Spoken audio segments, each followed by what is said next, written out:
এই জিলহজ মাস আসার পরে চাঁদ উদিত হওয়ার পরে আপনি বেশি বেশি করে 1 নম্বরে তাওবা করবেন। কি করবেন বলেন না, কি করবেন? তাওবা কাকে বলে, তাওবার গুরুত্ব ফজিলত এ বিষয়ে আমরা আলোচনা করেছি ইতিমধ্যে। সম্মানিত ভাই, তাওবা মানে হচ্ছে আল্লাহর দিকে ফিরে আসা। আগে গুনাহ করেছি, গুনাহ ছেড়ে দিয়েছি, গুনাহ ছেড়ে দিয়ে গুনাহ বন্ধ করে দিয়ে গুনাহ স্টপ করে দিলাম, করার পরে আমি আল্লাহর নিকট ওয়াদাবদ্ধ হলাম, আল্লাহর নিকট ওয়াদাবদ্ধ হলাম, সংকল্পবদ্ধ হলাম, আর এই গুনাহ করবো না, আর এই অন্যায় করবো না, এই অপরাধের দিকে আর যাবো না, এটাকে চরমভাবে আমি ঘৃণা করি। এটার নাম হলো তাওবা। আর বিস্তারিত গেলাম না। 2, বেশি বেশি নফল সালাত আদায় করা, ফরজের সাথে সাথে বেশি বেশি নফল সালাত আদায় করা, তাহাজ্জুদের নামাজ সহ আরো কিছু নামাজ, চাষতের নামাজ, ইশরাকের নামাজ, আউয়াবিন নামাজ, এছাড়া সালাতুল হাজাতের নামাজ, ইস্তিসকার নামাজ, যা পড়া মন চায় আপনার কিছু নফল নামাজ আছে, এগুলা পড়বেন। যেহেতু বৃষ্টির নামাজের দরকার নেই, তার মানে ইস্তিসকার এখন প্রয়োজন নাই, এটা ছাড়া অন্য নামাজগুলো আমরা পড়ব। 3, এই 10 রাতের মধ্যে বেশি বেশি করে দোয়া করবেন। কি করবেন বলেন? দোয়া। একটু বলেন না, কি করবেন? দোয়া করবেন। কেন দোয়া করবেন? আল্লাহর নবী বিশ্ব নবী বলেছেন, খায়রুদ দুআউ দুআউ ইয়াউমুল আরাফা। কারণ এই 10 দিনের মধ্যে আরাফার দিবস আছে না নাই?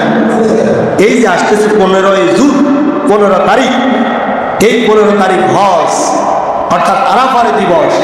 এদিন আপনি আল্লাহর নিকট দোয়া করবেন, আল্লাহ তাআলা আপনাকে খালি হাতে ফিরাবেন। সুবহানাল্লাহ, সুবহানাল্লাহ। হাদিসের মধ্যে এসেছে, সমুদ্রের যত ফেনা আছে ওই ফেনা পরিমাণ আল্লাহ তাআলা এত অসংখ্য বান্দাকে মাফ করে দিবেন। সুবহানাল্লাহ, সুবহানাল্লাহ। আল্লাহ আমাদেরকেও ওই সৌভাগ্যবানদের মধ্যে তালিকাভুক্ত করুন, বলুন আমিন। সম্মানিত ভাইয়া, তার মানে বেশি বেশি আমরা এই 10 দিন দোয়া করব, নিজের জন্য, অন্যের জন্য, নিজের জন্য এবং অন্যের জন্য। 4, যাদের সামর্থ্য রয়েছে তারা হজ এবং উমরা পালন করার জন্য আমরা চেষ্টা করব। এ বিষয়ে আমরা আলোচনা করে ফেলেছি। 5, আল্লাহ জিকির, তাসবিহ, তাহলিল বেশি বেশি করে পড়বেন। সুবহানাল্লাহি ওয়া বিহামদিহি, সুবহানাল্লাহিল আযীম ওয়া বিহামদিহি, আস্তাগফিরুল্লাহ, অথবা সুবহানাল্লাহ, আলহামদুলিল্লাহ, আল্লাহু আকবার। এভাবে যে তসবিহগুলো আছে, এইগুলো জিকিরগুলো আপনারা করবেন। এরপরে 5 নাম্বার তাকবীর, তাহলিল, তাশরিক এগুলো আপনারা করবেন বেশি বেশি করে। আল্লাহু আকবার, আল্লাহু আকবার, লা ইলাহা ইল্লাল্লাহ, আল্লাহু আকবার, আল্লাহু আকবার, ওয়ালিল্লাহিল হামদ। এটি উচ্চ কণ্ঠে, সুউচ্চ স্বরে বেশি বেশি করে পড়বেন এবং তালবিয়া পাঠ করবেন। যদিও তালবিয়া আপনাদের জন্য নয়, তালবিয়া হাজিরের জন্য, তারপরে আপনারাও পড়তে পারেন, পড়তে অসুবিধা নাই। কথা বলেন, অসুবিধা নাই। এরপরে আমরা 7 নম্বরে আরাফার দিন রোজা রাখবো। রাসূল সাল্লাল্লাহু আলাইহি ওয়াসাল্লাম বলেছে, আরাফার দিন শ্রেষ্ঠ দিন, আর এই দিন রোজাটা হলো সর্বোত্তম রোজা। সুবহানাল্লাহ, সুবহানাল্লাহ। তাহলে আরাফার দিবসের দিন কি রাখবো? রোজা। বলেন না, কি রাখবো? রোজা রাখার চেষ্টা করব। 8 নাম্বার, কোরবানির পশু জবের আগে অর্থাৎ চুল, নখ এগুলো না কাটা। আজকে মাগরিবের আগ পর্যন্ত আপনি শেভ করে নেবেন। বগলের পশমগুলো আপনি পরিষ্কার করবেন, নাভির নিচের পশমগুলো পরিষ্কার করবেন, চুলগুলো কেটে নেবেন, নখগুলো কেটে নেবেন। আজকে মাগরিবের আগ পর্যন্ত, মাগরিবের পর থেকে আর আপনি পারবেন না। কারণ কি? عن أم سلمة عن النبي صلى الله عليه وسلم قال إذا دخل العشر وأراد أحدكم أن يضحي فلا يمس من شعره ولا بشره شيئا।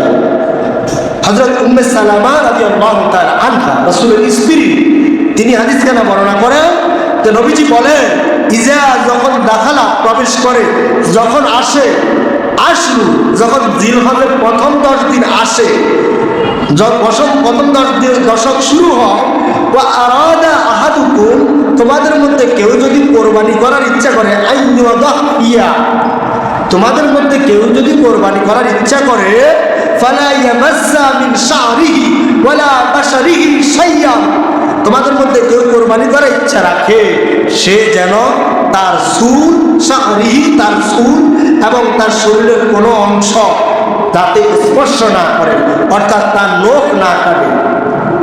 তার মানে চুল মানে শরীরের সবগুলো চুল, এখানে চুল, এখানে চুল, এখানে চুল, সবগুলো চুল, এরপরে দাড়িও, মোষ, সবগুলো। তাহলে এগুলো আপনি কেটে ফেলবেন আজকে মাগরিবের আগে। এটি অনেক বড় ধরনের সওয়াব, যেটি কল্পনার বাইরে। এই আমলটা রাসূল করেছেন, সাহাবীরা করেছেন, আমরাও করার চেষ্টা করব ইনশাআল্লাহ। বলেন না ইনশাআল্লাহ। এই আমল সবচেয়ে বেশি আমি নিজ চোখে দেখেছি চট্টগ্রাম। বলে কিভাবে? চট্টগ্রামে 1 বছর ঈদ করেছি, কোরবানি যখন করেছি তখন দেখেছি 2013 সালে ওখানে দেখলাম সব মানুষগুলো রমজান ঈদে দেখি ঈদের দিন রাতের 1টা 2টা 3টা বাজেও মানুষ চুল কাটে, নাপিতের কাছে যায়, সিরিয়াল পাওয়া যায়। অথচ কোরবানি ঈদের সময় দেখি যেন কি সবাই পশু জবে করার পরে প্রত্যেকে নাপিতের কাছে যায়, তারপরে দাড়ি, গোঁফ, চুল এগুলো কাটে, লোক কাটে। এক একজনের লোক অনেক বড় বড় হয়ে যায়। আমি অবাক হয়ে গেছি, কোনো হাদিস কেন তখন আমি জানতাম না। তখন হুজুরে যখন আলোচনা করেছে শুনেছি, তখন দেখলাম যে মানুষেরা এত বেশি ওই হাদিস খানার আমল করে। তাহলে আমাদের ফেনীর মানুষ কি আমল করার দরকার আছে না? বলেন না, আছে না? যাদের যা প্রয়োজন আজকে কেটে ফেলবে। এটা এসেছে মুসলিম শরীফের 1977 নম্বর হাদিস। 9 নম্বর, কি আমল করব? যথাসম্ভব এই 10 দিনের মধ্যে আমরা দান সৎকা করব, সৎকা করব, মসজিদে দান করব, এতিমকে দান করব, অসহায়কে দান করব। কোনো একজন এই অসহায় মানুষকে, মুসাফিরকে, আলেমকে, এদেরকে আমরা সম্মান করব, দান করব, সাদকা করব। এই 10 দিন অন্য দিনের চেয়ে উত্তম বেশি বেশি আপনারা করার চেষ্টা করবেন। 10, সর্বশেষ আমল হলো সামর্থ্যবান লোকেরা কোরবানি দিবে। সামর্থ্যবান লোকেরা কি দিবে? কোরবানি দিবে।